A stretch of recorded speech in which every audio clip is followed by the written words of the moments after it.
ये शिक्षा, जैसा कि हम लोग देख रहे हैं साइक्लोट्रॉन के बारे में, साइक्लोट्रॉन की युक्ति के बारे में व्यंजक को बता चुका था। अभी मैं बताऊंगा साइक्लोट्रॉन की सीमाएं के बारे में। तो चलिए हम लोग जानते हैं साइक्लोट्रॉन की सीमाएं क्या होती है। साइक्लोट्रॉन की सीमाएं के बारे में हम लोग देखते हैं इस चीज़ को। तो साइक्लोट्रॉन की सीमाएं इस तरीके से देखिए। पहला है साइक्लोट्रॉन की सहायता से साइक्लोट्रॉन की सहायता से इलेक्ट्रॉनों को त्वरित नहीं किया जा सकता। ठीक है, तो साइक्लोट्रॉन की सहायता से हम इलेक्ट्रॉन को त्वरित नहीं कर सकते हैं। ठीक है, तो साइक्लोट्रॉन की सहायता से हम लोग इलेक्ट्रॉनों को त्वरित नहीं किया जा सकता है। साइक्लोट्रॉन की सहायता से इलेक्ट्रॉनों को त्वरित नहीं किया जा सकता है। तो ये है आप लोगों को साइक्लोट्रॉन की सीमाएं के बीच में। चलिए नेक्स्ट कंटेंट को हम लोग देखते हैं। नेक्स्ट है हमारे पास साइक्लोट्रॉन की सहायता से अनावेशित कणों को। साइक्लोट्रॉन की सहायता से जो अनावेशित कण है, जिस पर कोई आवेश नहीं है, साइक्लोट्रॉन की सहायता से अनावेशित कणों को जैसे न्यूट्रॉन आदि को इलेक्ट्रॉनों को त्वरित नहीं किया जा सकता।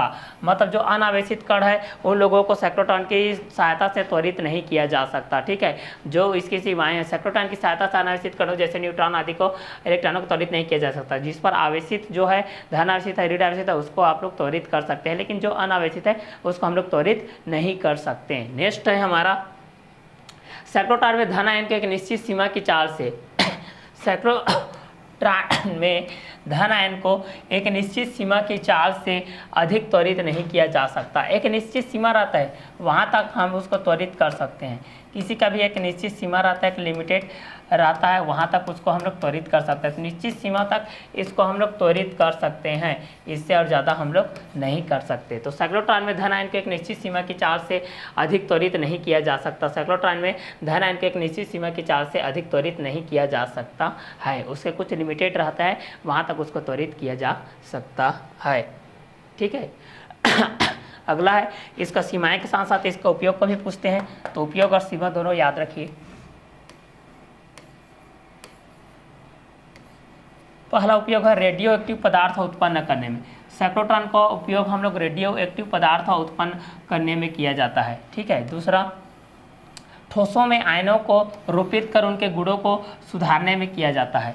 ठोसों में आयनों को रोपित कर उनके गुणों को सुधारने में किया जाता है। ठोसों में आयनों को रोपित कर उनके गुणों को सुधारने में किया जाता है उपयोग। ठीक है, तो पहला आपका जो उपयोग क्या है साइक्लोट्रॉन के लिए, साइक्लोट्रॉन के लिए आपका जो पहला उपयोग है वह है रेडियो एक्टिव पदार्थ उत्पन्न करने में। पहला क्या है, रेडियो एक्टिव पदार्थ उत्पन्न करने में, और दूसरा ठोसों में आयनों को रोपित कर उनके गुणों को सुधारने में किया जाता है। तो पहला आप लोगों का क्या है, रेडियो एक्टिव जो पदार्थ होते हैं उनको उत्पन्न करने में किया जाता है, और दूसरा क्या है आपका ठोसों में आयनों को रोपित कर उनके गुणों को सुधारने में किया जाता है। तो आप लोगों को पूछा जाएगा कि साइक्लोट्रॉन की सीमाएं लिखिए और सीमा के साथ साथ उसका उपयोग भी लिखिए।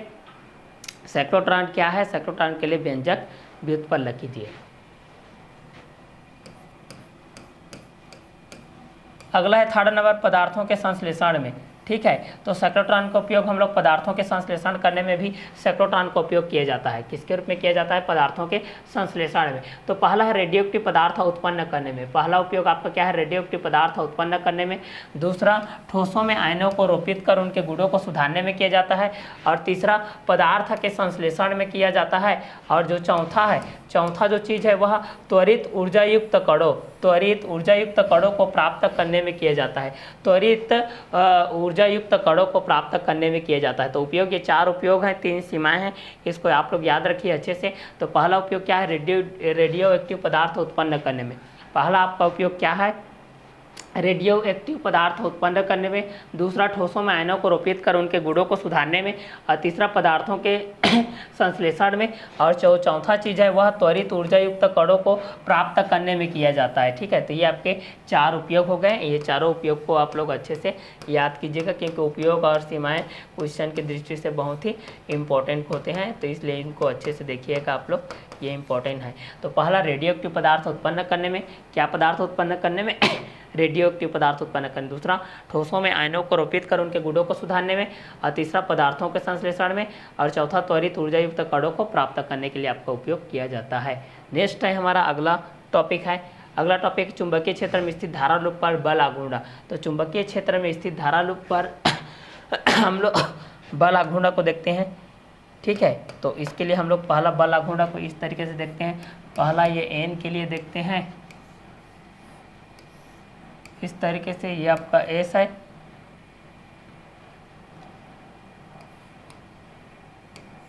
यहाँ पर भी है, यहाँ पर F2 है, यहाँ पर आपका F1 है।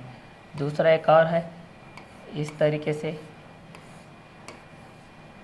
ये आपका N है, S है, ये आपका F3 है, ये आपका F4 है, इस तरीके से है F4 F3 F3 F4, इस तरीके से है आपका, ठीक है।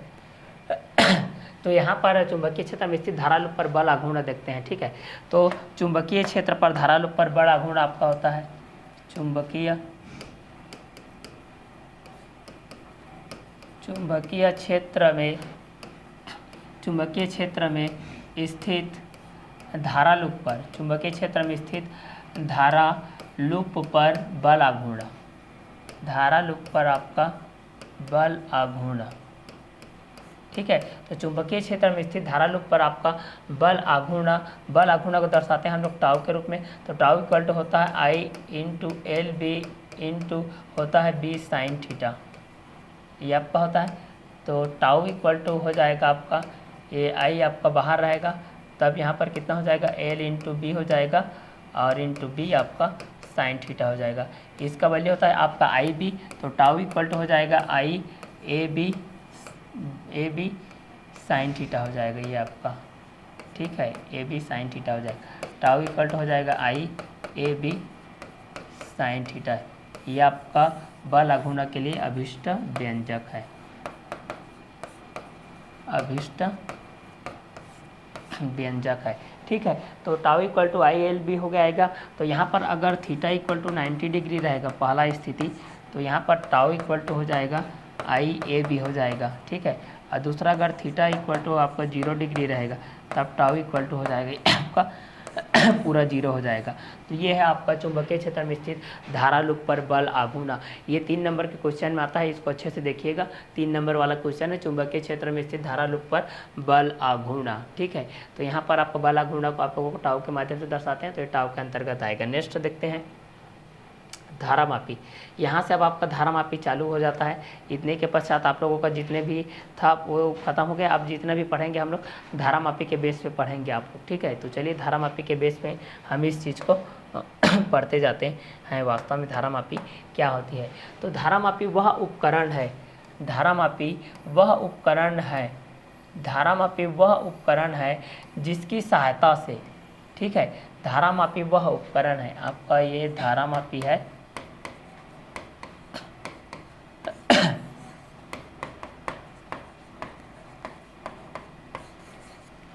धारामापी वह उपकरण है जिसकी सहायता से किसी विद्युत परिपथ में प्रवाहित होने वाली, ठीक है। तो धारामापी वह उपकरण है जिसकी सहायता से किसी विद्युत परिपथ में प्रवाहित होने वाली विद्युत धारा की उपस्थिति का पता लगाया जाता है या उसका मापन किया जाता है, तो यहाँ पर आप लोगों को धारामापी क्या होता है बोलने से पूछा जाएगा। तो आप लोग क्या बोलोगे कि धारामापी वह उपकरण है जिसकी सहायता से किसी विद्युत परिपथ में प्रवाहित होने वाली विद्युत धारा की उपस्थिति का पता लगाया जा सकता है या उसका मापन किया जा सकता है। तो यहाँ पर आप लोग लिखोगे कि धारामापी वह उपकरण है जिसकी सहायता से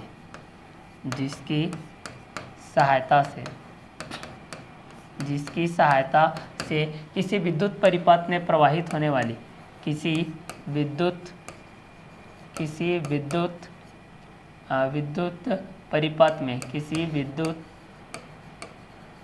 परिपथ में प्रवाहित होने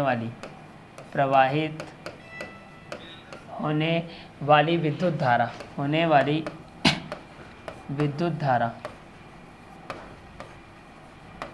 धारा की उपस्थिति का पता लगाया जा सकता है, पता लगाया जा सकता है। ये थ्योरिकल चीज़ है, थ्योरिकल चीज़ को याद रखिएगा। पता लगाया जा सकता है तथा उसका मापन किया जा सकता है, लिखा है फिर भी एक बार और लिख लो ताकि आप लोगों को माइंड में सेट हो जाए। तथा उसका मापन किया जा सकता है, ठीक है। तो आप लोगों को पूछा जाता है कि धारामापी के बारे में, तो आप लोग धारामापी के बारे में यही बताइएगा कि धारामापी वह उपकरण है जिसकी सहायता से किसी विद्युत परिपथ में प्रवाहित होने वाली, ठीक है। तो धारामापी वह उपकरण है जिसकी सहायता से किसी विद्युत परिपथ में प्रवाहित होने वाली विद्युत धारा की उपस्थिति का पता लगाया जाता है या उसका मापन किया जाता है। ठीक है, तो धारामापी वह उपकरण है जिसकी सहायता से किसी विद्युत परिपथ में प्रवाहित होने वाली विद्युत धारा की उपस्थिति का पता लगाया जाता है या उसका मापन किया जाता है। तो इसके बेस पे हम लोग धारामापी का प्रकार देखते हैं। ठीक है, तो यहाँ पर आप लोगों को धारामापी के बारे में पूछा जाता है, तो धारामापी के बारे में आप लोग यही बताइएगा कि धारामापी वह उपकरण है जिसकी सहायता से किसी विद्युत परिपथ में, जिसकी सहायता से किसी विद्युत परिपथ में, तो धारामापी वह उपकरण है जिसकी सहायता से किसी विद्युत परिपथ में प्रवाहित होने वाली विद्युत धारा की उपस्थिति का पता लगाया जा सकता है या उसका मापन किया जा सकता है। तो यहाँ पर धारामापी जो रहेगा वो आपका दो प्रकार का रहेगा। तो पहला क्या बोल रहा है कि धारामापी वह उपकरण है, धारामापी वह उपकरण है जिसकी सहायता से किसी विद्युत परिपथ में प्रवाहित होने वाली विद्युत धारा की उपस्थिति का पता लगाया जा सकता है। तो यहाँ पर हम लोग इस चीज़ को देखते हैं कि धारामापी वह उपकरण है जिसकी सहायता से किसी विद्युत परिपथ में प्रवाहित होने वाली विद्युत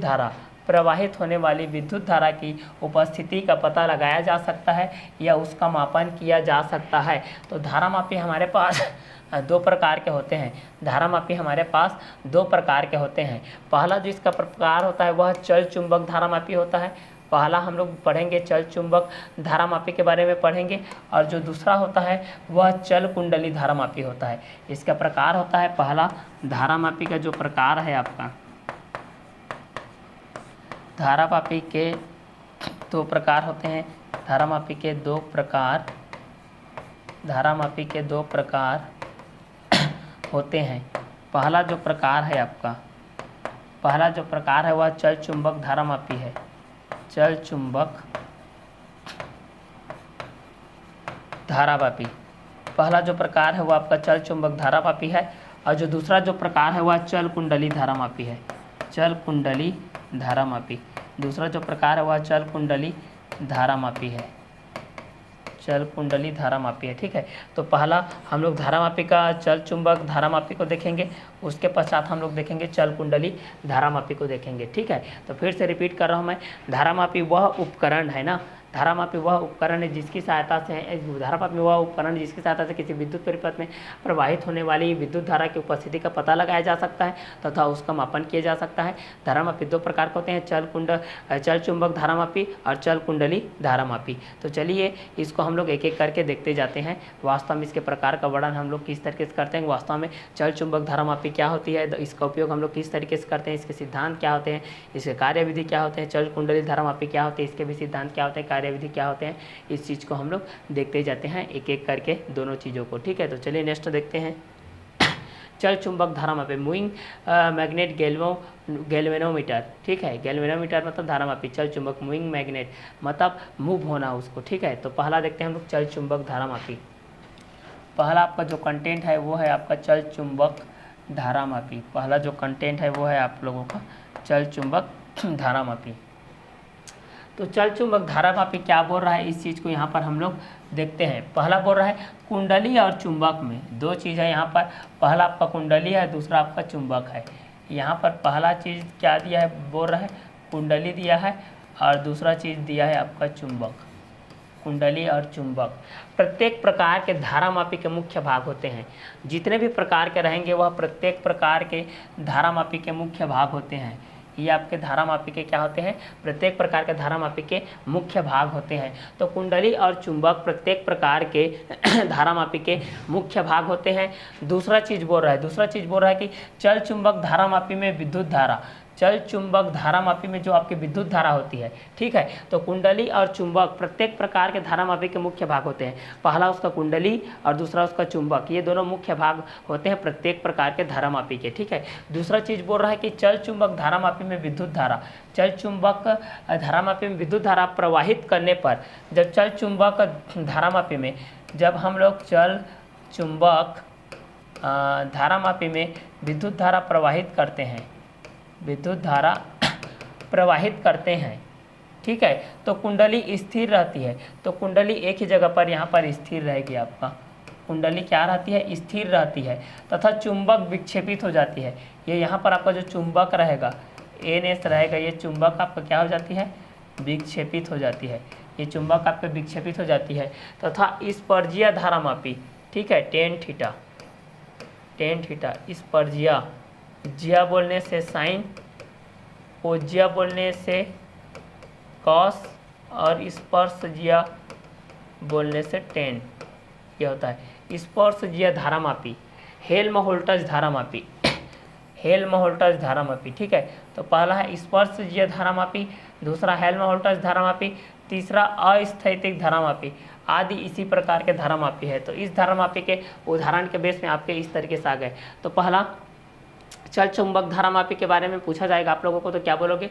कुंडली और चुंबक प्रत्येक प्रकार के धारामापी के मुख्य दो भाग होते हैं, ठीक है। तो चल चुंबक धारामापी, कुंडली और चुंबक प्रत्येक प्रकार के धारामापी के मुख्य भाग होते हैं। चल चुंबक धारामापी में विद्युत धारा प्रवाहित करने पर, चल चुंबक कुंडली में या चल चुंबक धारामापी में विद्युत धारा प्रवाहित करने पर कुंडली स्थिर रहती है, आपकी कुंडली एक ही जगह स्थित होती है, लेकिन चुंबक आपका क्या हो जाता है?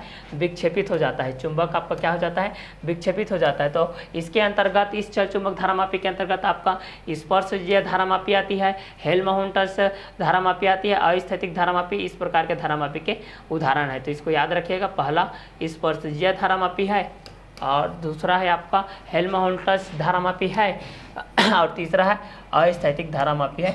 इस प्रकार के धारामापी के अंतर्गत में आता है। तो ये हो गई आपका चल चुंबक धारामापी, मूविंग मैग्नेट गैल्वेनोमीटर, ठीक है। चलिए सेकंड को देखते हैं, चल कुंडली धारामापी। चल चुंबक है ये और ये है चल कुंडली है। इन दोनों चीज़ में आप डिफरेंस देखिएगा। चलिए इस चीज को देखते हैं, मूविंग कॉइल गैल्वेनोमीटर। इस प्रकार के धारामापी में विद्युत धारा प्रवाहित करने पर, इस प्रकार के धारामापी में विद्युत धारा प्रवाहित करने पर, इस प्रकार के धारामापी में विद्युत धारा प्रवाहित करने पर चुंबक स्थिर रहता है। देखिए यहाँ पर चुंबक विक्षेपित हो गया था, चल चुंबक धारामापी में आपका कुंडली स्थिर रहता है, चुंबक विक्षेपित होता है, और इसमें चुंबक स्थिर रहता है और इसमें कुंडली विक्षेपित होता है। ये जस्ट एक दूसरे के क्या है? अपोजिट है। चल कुंडली धारामापी दो प्रकार के होते हैं। चल कुंडली धारामापी आपके दो प्रकार के होते हैं, इसका प्रकार का हम लोग वर्णन यहाँ पर करेंगे। चल कुंडली धारामापी आपके दो प्रकार के होते हैं। पहला होता है निलंबित कुंडली धारामापी, पहला क्या होता है? निलंबित कुंडली धारामापी, और दूसरा होता है किलकित कुंडली धारामापी। तो यहाँ पर चल कुंडली धारामापी के अंतर्गत में हम लोग ये चीज़ देखे हैं, जो दूसरा नंबर का है चल कुंडली धारामापी, वो क्या था? चल चुंबक धारामापी। ये चल कुंडली धारामापी है, चल कुंडली धारामापी, चल कुंडली धारामापी। इसमें आपका इस प्रकार के धारामापी में,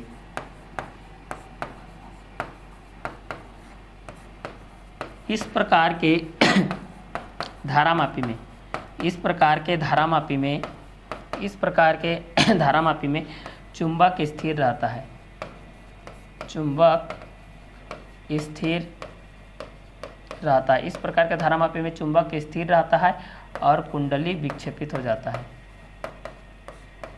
कुंडली विक्षेपित हो जाता है, ठीक है। तो इस तरीके से हम देखते हैं चल कुंडली धारामापी के अंतर्गत में हम लोग ये देखते हैं कि इस प्रकार के जो धारामापी में विद्युत धारा आपकी प्रवाहित करने पर चुंबक स्थिर रहता है और कुंडली आपकी क्या हो जाती है? विक्षेपित हो जाती है। तो चल कुंडली धारामापी के अंतर्गत में हम लोग ये चीज़ देखते हैं कि इस प्रकार के धारामापी में विद्युत धारा प्रवाहित करने पर चुंबक स्थिर रहता है। इस प्रकार के धारामापी में विद्युत धारा प्रवाहित करने पर चुंबक स्थिर रहता है तथा कुंडली क्या हो जाती है? आपकी विक्षेपित हो जाती है। इसको हम लोग चल कुंडली धारामापी दो प्रकार के होते हैं। चल कुंडली धारामापी आपके दो प्रकार के होते हैं। पहला आपका जो होता है उसको हम लोग निलंबित कुंडली धारामापी बोलते हैं। पहला जो होता है उसको हम लोग क्या बोलते हैं? निलंबित कुंडली धारामापी बोलते हैं। और जो दूसरा होता है उसको किलकित कुंडली धारामापी बोलते हैं। जो दूसरा होता है उसको हम लोग किलकित कुंडली धारामापी होते हैं। तो पहला है हमारा चल चुंबक धारामापी और दूसरा है चल कुंडली धारामापी। तो चल चुंबक धारामापी के बारे में बताया कि कुंडली और चुंबक प्रत्येक प्रकार के धारामापी के आपके दो मुख्य भाग होते हैं, जिसमें चल चुंबक धारामापी में विद्युत धारा प्रवाहित करते हैं तो कुंडली स्थिर रहता है। चल चुंबक धारामापी में आपका कुंडली स्थिर रहता है, चुंबक विक्षेपित हो जाता है। इसके अंतर्गत स्पर्शीय धारामापी, हेल्महोल्ट्ज़ धारामापी, अस्थितिक धारामापी आता है। और चल कुंडली धारामापी के अंतर्गत में जब विद्युत धारा प्रवाहित करते हैं तो इसमें चुंबक स्थिर रहता है, कुंडली आपका विक्षेपित हो जाता है। ये दो प्रकार के होते हैं, पहला निलंबित कुंडली धारामापी, दूसरा किलकित कुंडली धारामापी। तो चलिए इसके प्रकार का वर्णन हम लोग 1 बाय 1 करके करते जाते हैं। तो पहला देखेंगे निलंबित कुंडली धारामापी को और दूसरा देखेंगे किलकित कुंडली धारामापी को देखेंगे। तो चलिए आगे देखते हैं। निलंबित कुंडली धारामापी, ये आपका निलंबित कुंडली धारामापी के अंतर्गत आता है। देखिए ये है आपका निलंबित कुंडली धारामापी, ये आपका संकेतक के रूप में है। ये आप लोगों का संकेतक के रूप में है। ये आपका स्केलिंग है, यहाँ 0 से यहाँ पर 1 to 120 30 तक जाएगा। इधर भी मूवमेंट होकर 0 से 10 20 30 तक जाएगा। यहाँ पर एक चूल होता है, यहाँ पर जो स्प्रिंग के माध्यम से इसको ऊपर नीचे किया जाता है। ये आपका कुंडली है, ये आपका ध्रुव है, ये आपका एन है, नॉर्थ साइड है, ये आपका साउथ साइड है। ये यहाँ पर आपका क्रोड बना रहता है जो कि सर्पिलाकार होता है। यहाँ पर भी स्प्रिंग रहता है जिसके वजह से हम लोग आगे पीछे करते हैं। यहाँ पर भी एक चूल होता है। तो ये आपका निलंबित कुंडली धारामापी है। उपकरण का वर्णन करने के लिए आपका ये निलंबित कुंडली धारामापी के अंतर्गत आता है। तो चलिए इस चीज़ को आगे देखते हैं। यह सारा प्रबंध अचुंबकीय पदार्थक बने एक बॉक्स में बंद कर दिया जाता है ना। ये एक बॉक्स में बंद रहता है, नहीं कि बॉक्स में बंद नहीं रहेगा तो ये अप्रभावित हो जाएगा। तो यह सारा प्रबंध अचुंबकीय पदार्थ के बने एक बॉक्स में अचुंबकीय पदार्थ के, ताकि उस पर यह संक्रिय चुंबकीय पदार्थ रहेगा तो वहाँ पर वो एक दूसरे को आकर्षित कर लेगा, बहुत इफेक्टिव मतलब प्रवाहित कर देगा। ठीक है, तो यह सारा प्रबंध अचुंबकीय पदार्थ के बने एक बॉक्स में बंद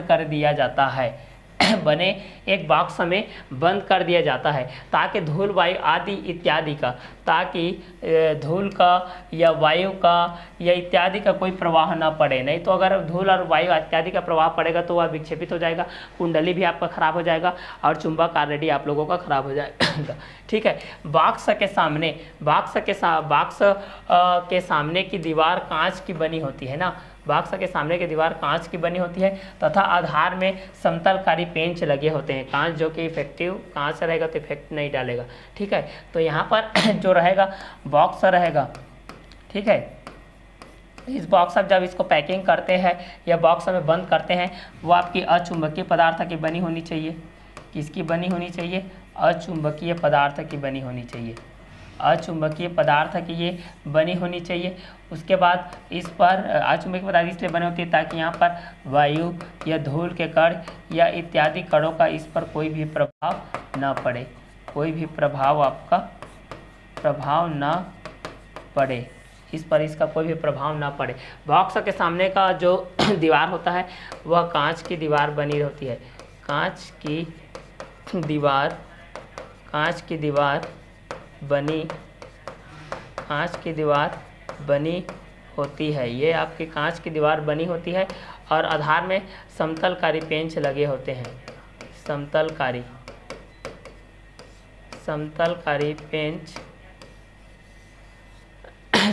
पेंच लगे होते हैं। तो यह सारा प्रबंध अचुंबकीय पदार्थ के बने एक बॉक्स में क्या किया जाता है? बंद कर दिया जाता है। आगे देखते हैं हम लोग। ठीक है, इसका सिद्धांत को देखते हैं। सिद्धांत किस तरीके से होता है?